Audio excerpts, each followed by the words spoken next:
علیجہ کسی زمانے میں ملک پاکستان میں ایک نہایت ہی نیک خدا ترس اور غریب پرور بادشاہ حکومت کرتا تھا۔ وزیر نے کہنا شروع کیا۔ اس کا ایک ہی بیٹا تھا جس کا نام شہزادہ بیدار بخت تھا۔ جب شہزادہ تحصیل علم سے فارغ ہوا تو بادشاہ نے حکومت کے معاملات سمجھنے اور انتظام سلطنت کی عملی تربیت حاصل کرنے کے لیے اسے اپنے وزیر سنباد کی نگرانی میں دے دیا، اور وزیر کو اچھی طرح تاکید کر دی کہ شہزادہ اس کا ولی عہد اس ملک کا آئندہ ہونے والا حکمران ہے۔ وہ بے شک اس کو ہر طرح کی تعلیم و تربیت دے مگر اس کی حفاظت سے کسی لمحہ غافل نہ ہو۔ ایک دن خدا کا کرنا کیا ہوا کہ شہزادہ بیدار بخت کا دل شکار پر جانے کو چاہا۔ اس نے وزیر سے کہا۔ وزیر کسی وجہ سے اس دن جانا نہیں چاہتا تھا مگر چونکہ شہزادہ کے منہ سے ایک خواہش کا اظہار ہو چکا تھا اس لیے اسے بادل نخواستہ شہزادے کی بات ماننا پڑی۔ دونوں سپاہیوں کے ایک دستہ کو ساتھ لے کر شکار کے لیے چلے۔ جنگل پہنچے تو ایک مقام پر ہرنوں کا ایک جھنڈ چشمہ کے کنارے پانی پیتا نظر آیا۔ شہزادے نے ہرنوں کی طرف دیکھا۔ ان میں سنہری رنگ کا ہرن اسے بہت پیارا اور خوبصورت معلوم ہوا اور اس نے اسے زندہ پکڑنے کے لیے اس پر کمند پھینکی، مگر نشانہ خطا ہو گیا اور ہرن پھندے سے بچ کر چوکڑیاں بھرتا ہوا جنگل کی سمت بھاگ نکلا۔ شہزادے نے اپنا گھوڑا اس کے تعاقب میں ڈال دیا۔ جنگل میں ہر طرح کے خوفناک درندے اور جانور ہوتے ہیں۔ وزیر کو چاہیے تھا کہ یا تو وہ شہزادے کو ہرن کے پیچھے نہ جانے دیتا یا پھر خود بھی سپاہیوں کو لے کر اس کے ساتھ رہنے کی کوشش کرتا، مگر چونکہ وہ شکار پر آنے سے خوش نہیں تھا اس لیے اس نے شہزادہ بیدار بخت کے ساتھ رہنے میں کوئی تیزی نہیں دکھائی۔ نتیجہ یہ نکلا کہ شہزادہ بہت جلد اپنے ساتھیوں اور وزیر سے بچھڑ گیا۔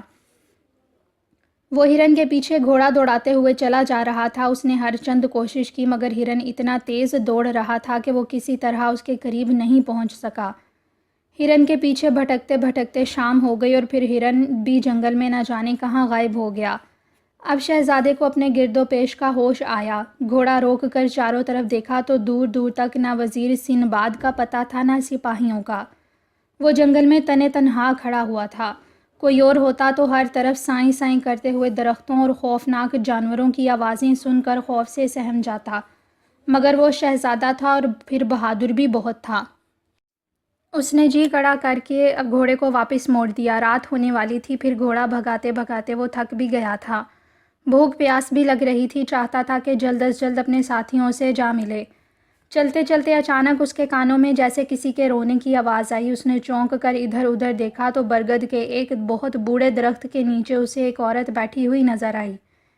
شہزادہ قریب پہنچا۔ عورت اپنی آہوزاری میں اتنی محو تھی کہ اسے گھوڑے کی ٹاپوں کی آواز بھی سنائی نہیں دی۔ وہ اسی طرح سر جھکائے آنسو بہاتی رہی۔ کیا بات ہے اے خاتون؟ شہزادے نے نرم لہجے میں پوچھا۔ تم پر ایسی کیا مصیبت ٹوٹ پڑی ہے کہ تم اس سنسان جنگل میں یوں اکیلی بیٹھی ہوئی رو رہی ہو؟ آواز سن کر عورت نے سر اٹھایا اور شہزادہ بیدار بخت اس کا حسن و جمال دیکھ کر حیرت زدہ رہ گیا۔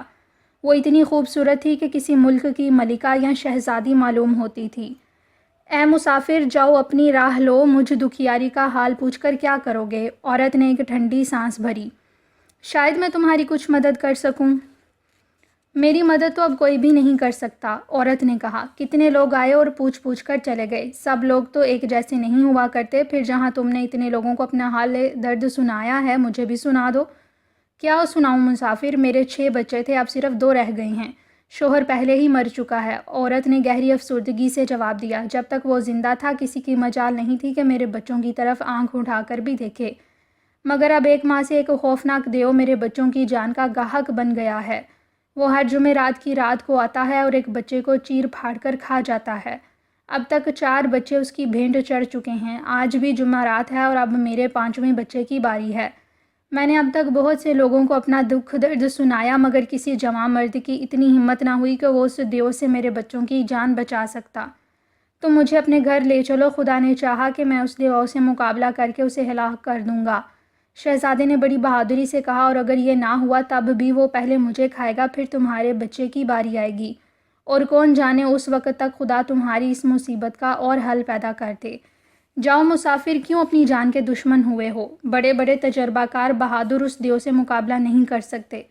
تم تو مجھے ابھی تو نوعمر معلوم ہوتے ہو۔ عورت نے کہا، میں اپنے بچوں کی زندگی بچانے کے لیے تمہاری زندگی کو خطرے میں نہیں ڈال سکتی۔ خدا پر بھروسہ رکھو خاتون، کبھی کبھی چیونٹی بھی ہاتھی کو ہلاک کر دیتی ہے، شہزادے نے جواب دیا۔ اور پھر میں تو یہاں کا شہزادہ ہوں، اگر ابھی سے لوگوں کی مصیبت میں ان کے کام نہیں آؤں گا تو وہ بادشاہ بن جانے پر مجھ سے کیا توقع کر سکیں گے؟ تم شہزادے ہو؟ عورت خوش ہو گئی۔ میں تمہاری بہادری کی قدر کرتی ہوں اور تمہاری اس بات نے مجھے بہت متاثر کیا، لیکن سچ مچ تم اس دیو کے مقابلے میں کچھ بھی تو نہیں معلوم ہوتے، وہ تمہیں ضرور مار ڈالے گا۔ شہزادے نے بہت کہا سنا تو عورت جیسے بادل نخواستہ اسے اپنے گھر لے جانے پر آمادہ ہو گئی۔ اس نے بتایا کہ اس کا گھر قریب ہی ہے، چنانچہ شہزادہ گھوڑے کی باگ پکڑ کر اس کے ساتھ چل دیا۔ چلتے چلتے کئی پرپیچ اور گھنے درختوں کے درمیان سے گزرنے والی پگڈنڈیاں طے کرنے کے بعد عورت ایک جگہ رک گئی۔ آپ یہاں ٹھہریں شہزادے، اس نے کہا، پہلے میں گھر جا کر دیکھ لوں کہ ابھی وہ دیو آیا یا نہیں، ایسا نہ ہو کہ وہ گھر پر موجود ہو اور بے خبری میں تم پر حملہ کر دے۔ عورت یہ کہہ کر درختوں کے ایک جھنڈ کے پیچھے غائب ہو گئی، لیکن اس نے جو عذر بیان کیا تھا وہ شہزادے کو بڑا عجیب معلوم ہوا۔ اگر گھر میں دیو موجود ہے تب تو اور بھی ضروری تھا کہ وہ پہلے شہزادے کو آگے جانے دیتی۔ چنانچہ اس خیال سے کہ کہیں واقعی دیو گھر میں ہو اور عورت پر حملہ کر دے، شہزادہ اس کی جان بچانے کے لیے دبے پاؤں آگے بڑھا۔ درختوں کے جھنڈ کے دوسری جانب ایک جھونپڑی بنی ہوئی تھی جس میں روشنی ہو رہی تھی، مگر جس چیز نے شہزادے کو چونکنے پر مجبور کر دیا وہ بہت سی ہڈیاں تھیں جو گھر کے سامنے ایک تنور کے پاس پڑی تھیں۔ شہزادے نے پہلے یہ سوچا کہ ممکن ہے وہ عورت کے بچوں کی ہڈیاں ہوں جنہیں وہ دیو کھا گیا تھا، مگر عورت ان ہڈیوں کو ایک طرف چھپا رہی تھی۔ اس کی یہ حرکت بھی شہزادے کی سمجھ میں نہ آئی۔ ہڈیاں چھپا کر عورت جھونپڑی میں داخل ہوئی، شہزادہ بھی چپکے چپکے آگے بڑھ کر دروازے کی آڑ میں چھپ گیا، مگر اندر عورت اپنے بچوں سے جو باتیں کر رہی تھی اسے سن کر شہزادے کے کان کھڑے ہو گئے۔ بچوں تم خوش ہو جاؤ، وہ کہہ رہی تھی، آج میں ایک موٹے تازے شہزادے کو پھانس کر لائی ہوں۔ تم جلدی سے جا کر جھونپڑی کے باہر پیڑوں کی آڑ میں اپنے اپنے ہتھیار لے کر چھپ جاؤ، جیسے ہی وہ نظر آئے اس پر ٹوٹ پڑنا، خبردار وہ بھاگنے نہ پائے ورنہ پھر پتہ نہیں کتنے دن تک بھوکا رہنا پڑے گا، یوں بھی بہت کم مسافر اس جنگل سے گزرتے ہیں۔ شہزادے نے اس کی گفتگو سنی اور سب کچھ سمجھ گیا۔ اسے معلوم ہو گیا کہ یہ عورت خود چڑیل ہے، اس کے بیٹے دیو ہیں اور وہ اس طرح ہیلے بہانے سے بھولے بھٹکے مسافروں کو پھانس پھانس کر لاتی ہے اور پھر وہ سب مل کر اس غریب کو ہڑپ کر جاتے ہیں۔ وہ فوراً وہاں سے بھاگ نکلا، جلدی سے گھوڑے پر سوار ہوا اور جدھر سے آیا تھا راستہ تلاش کرتے ہوئے اسی جانب چل دیا۔ گھوڑے کی ٹاپوں کی آواز سن کر عورت گھبرا کر باہر نکلی، دیکھا کہ شکار ہاتھ سے نکلا جا رہا ہے تو چیخ چیخ کر آوازیں دینے لگی، مگر اب شہزادہ اس کے فریب میں کہاں آنے والا تھا۔ بڑی مشکل سے کئی گھنٹے جنگل میں بھٹکنے کے بعد آخر وہ اپنے سپاہیوں تک پہنچنے میں کامیاب ہو گیا۔ وزیر نے اس سے معذرت کی، شہزادے نے اس سے تو کوئی جواب نہیں دیا، مگر محل پہنچ کر سارا واقعہ بادشاہ کے گوش گزار کر دیا۔ بادشاہ کو وزیر کی غفلت پر بہت غصہ آیا اور اس نے فوراً جلاد کو حکم دیا کہ اس شخص نے اپنے فرض منصبی سے غفلت برتی ہے، اس کی گردن مار دی جائے۔ اس حکم کی اسی وقت تعمیل کی گئی اور اس طرح وزیر سندباد اپنے فرض سے روگردانی کرنے کے جرم میں موت کے گھاٹ اتار دیا گیا۔ کہانی ختم کر کے وزیر نے شاہ یونان کی طرف دیکھا تو جہاں پناہ مجھ پر بھی اس ملک کی حفاظت کا فرض عائد کیا گیا ہے، اور اگر میں اس فرض سے کوتاہی کروں تو وزیر سندباد ہی کی طرح آپ میری گردن بھی اڑا سکتے ہیں۔ شاہ یونان یہ سن کر سوچ میں پڑ گیا، جو شخص اپنی زندگی خطرے میں ڈالنے کی ہمت کر رہا ہو وہ کسی پر جھوٹا الزام کیوں لگائے گا؟ ضرور حکیم دوبان دوست کے بھیس میں دشمن ہے اور پڑوسی ملک کے لیے جاسوسی کا فرض انجام دینے یہاں بھیجا گیا ہے۔ اگر اس نے مجھے صحت دی تو کیا ہوا، اس کا انعام و اکرام بھی تو اس کی توقع سے کہیں زیادہ میں اسے دے چکا ہوں۔ اور یہ سوچ کر بادشاہ نے حکم دیا کہ حکیم دوبان کو اسی وقت وہ جس حال میں بھی ہو اسی حال میں اس کے سامنے پیش کیا جائے۔ بادشاہ کا حکم اور پورا نہ ہو، اسی وقت سپاہی حکیم کے گھر پر گئے۔ وہ غریب کھانا کھا رہا تھا، مگر سپاہیوں نے ایک نہ سنی، اسے اسی طرح پکڑ کر بادشاہ کے سامنے لے جا کر کھڑا کر دیا۔ حکیم دوبان، ہم نے سنا ہے کہ تم ہمارے خلاف سازش کر رہے ہو، بادشاہ نے کہا۔ حکیم حق دک رہ گیا۔ عالم پناہ، میں ایک حکیم ہوں، مجھے معاملات سلطنت سے کیا تعلق؟ حکیم دوبان نے ہاتھ جوڑ کر جواب دیا، حضور کے علاج کے لیے آیا تھا اور خود حضور ہی کے اصرار پر یہاں ٹھہرا ہوں، ورنہ میں تو اسی وقت واپس جا رہا تھا۔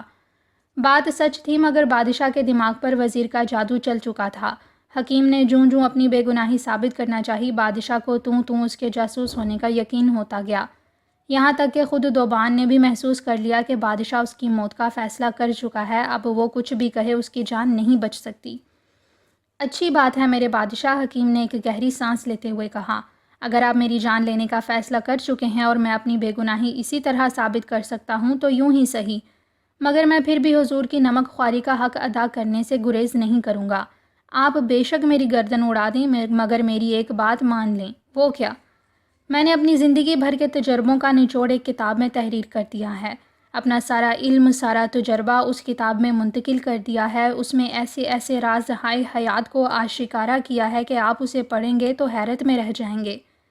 میں اپنی وہ انمول کتاب آپ کے سپرد کرتا ہوں اور درخواست کرتا ہوں کہ جب جلاد میری گردن قلم کر دے تو میری دی ہوئی ایک دعا فوراً گردن پر چھڑک دی جائے اور اسے ایک بڑی تشت میں رکھ دیا جائے۔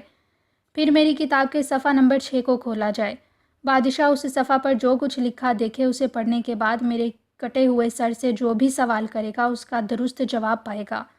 اچھا، بادشاہ نے بڑے تعجب سے کہا، پھر تو ہم یہ تماشا ضرور دیکھیں گے۔ حکیم دوبان نے ایک مرتبہ پھر بادشاہ کو اپنے قتل سے باز رکھنے کی کوشش کی، مگر اب تو بادشاہ کے سر میں کٹے ہوئے سر سے باتیں کرنے کا شوق پیدا ہو چکا تھا۔ وہ بھلا حکیم کی درخواست کیوں مانتا؟ آخر حکیم نے دیکھ لیا کہ بادشاہ سے مزید کچھ کہنا سننا بیکار ہے، چنانچہ اس نے گھر جانے کی اجازت طلب کی کہ اپنی کتاب اور گردن پر چھڑکنے کی دوا لے آئے۔ بادشاہ نے اسے سپاہیوں کی نگرانی میں گھر جانے کی اجازت دے دی۔ حکیم دوبان گھر گیا، سپاہیوں کو دروازے پر چھوڑا، خود اندر جا کر پہلے وہ دوا تیار کی جو ایک صفوف کی طرح تھی، اور پھر اپنی کتاب کے ساتھ کچھ کرتا رہا۔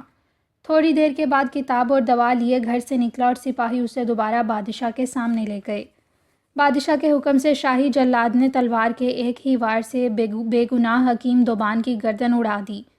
جیسے ہی اس کا سر کٹ کر گرا، وزیر نے جلدی سے اسے اٹھایا اور وہ صفوف گردن پر چھڑک دیا۔ صفوف چھڑکتے ہی کٹی ہوئی گردن سے خون بہنا بند ہو گیا۔ وزیر نے ایک بڑی سی تشت میں رکھ کر بادشاہ کے سامنے ایک چوکی پر رکھ دیا۔ تشت میں سر رکھتے ہی حکیم دوبان کی آنکھیں کھل گئیں۔ ہاں اے شاہ یونان، اب تم میری کتاب کے صفحہ نمبر 6 کو کھولو اور اس پر لکھی ہوئی عبارت کو پڑھ کر مجھ سے سوال کرو، حکیم کے سر نے کہا۔ بادشاہ نے کتاب اٹھائی اور اس کے صفحات پلٹنا چاہے، مگر دیکھا کہ وہ ایک دوسرے سے چپکے ہوئے ہیں اور انگلی کو لب سے گیلا کیے بغیر شاید الگ نہ ہوگا۔ بادشاہ نے اپنی انگلی میں لب لگا کر ایک صفحہ پلٹا، پھر لب لگایا، پھر صفحہ الٹا۔ تیسرے صفحہ پر پہنچ کر اس نے ہر چند کئی مرتبہ لب لگایا مگر صفحہ نہ کھلا۔ اگر آگے کے صفحات نہ کھل رہے ہوں تو کتاب وزیر کو دے دیں، باقی صفحات اس سے کھلوائیں، کٹے ہوئے سر نے کہا۔ بادشاہ نے کتاب وزیر کے ہاتھ میں دے دی۔ وزیر نے بھی اسی طرح کیا اور لب لگا کر کتاب کے ورق کھولنے لگا۔ تعجب کی بات یہ تھی کہ باقی 3 ورق اس نے بڑی آسانی سے صرف ایک ہی مرتبہ لب لگا کر کھول دیے اور چھٹے صفحہ کی عبارت کو پڑھنا چاہا، مگر بادشاہ نے کتاب جھپٹ لی اور خود پڑھنے لگا۔ اچانک اسے محسوس ہوا کہ اس کا سر چکرا رہا ہے، کتاب پر لکھے ہوئے حروف پھیلتے اور دھندلے ہوتے جا رہے ہیں، آنکھوں کے سامنے اندھیرا سا آنے لگا۔ یہ مجھے کیا ہوتا جا رہا ہے حکیم دوبان؟ بادشاہ نے گھبرا کر کتاب چھوڑ دی اور اپنا گلا پکڑ لیا۔ اب اسے سانس لینا بھی مشکل محسوس ہونے لگا تھا۔ اے ناعاقبت اندیش بادشاہ، تیرا یہی انجام ہونا چاہیے تھا، حکیم کے کٹے ہوئے سر نے جواب دیا۔ میں نے تیری ایسی بیماری کا علاج کیا جو رگ بڑھ جاتی تو تیری زندگی بھی ختم کر سکتی تھی۔ میں نے تیری جان بچائی، تجھے صحت دی، مگر تو نے اس کے صلہ میں میری جان لے لی اور محض ایک حاسد وزیر کے کہنے میں آ کر میں بالکل بے گناہ تھا، مگر تو نے اپنی عقل سے میری بے گناہی جانچنے کی کوشش نہیں کی۔ جو تیرے وزیر نے تجھے بتایا، آنکھیں بند کر کے اس پر یقین کر لیا۔ کوئی عام آدمی ایسا کرے تو ایک حد تک قابل آوان اور کم عقل بادشاہ پر ایک سلطنت کو چلانے اور اپنی رعایا کے ساتھ انصاف کرنے کی ذمہ داری ڈالی گئی تھی۔ تجھے جیسے نادان اور کم عقل بادشاہ کی یہی سزا ہونا چاہیے تھی۔ میں نے اس کتاب کے ہر ورق کو زہر آلود کر کے چھپا دیا تھا۔ تیرے لب کے ذریعہ وہ زہر تیرے جسم میں سرایت کر چکا ہے اور اب تو اور تیرا وزیر چند لمحوں کے مہمان ہیں۔ کٹے ہوئے سر کی بات ابھی مکمل بھی نہیں ہوئی تھی کہ بادشاہ اور وزیر دونوں کا دم نکل گیا اور اس طرح وہ احسان فراموش بادشاہ اور اس کا حاسد وزیر اپنے انجام کو پہنچ گئے۔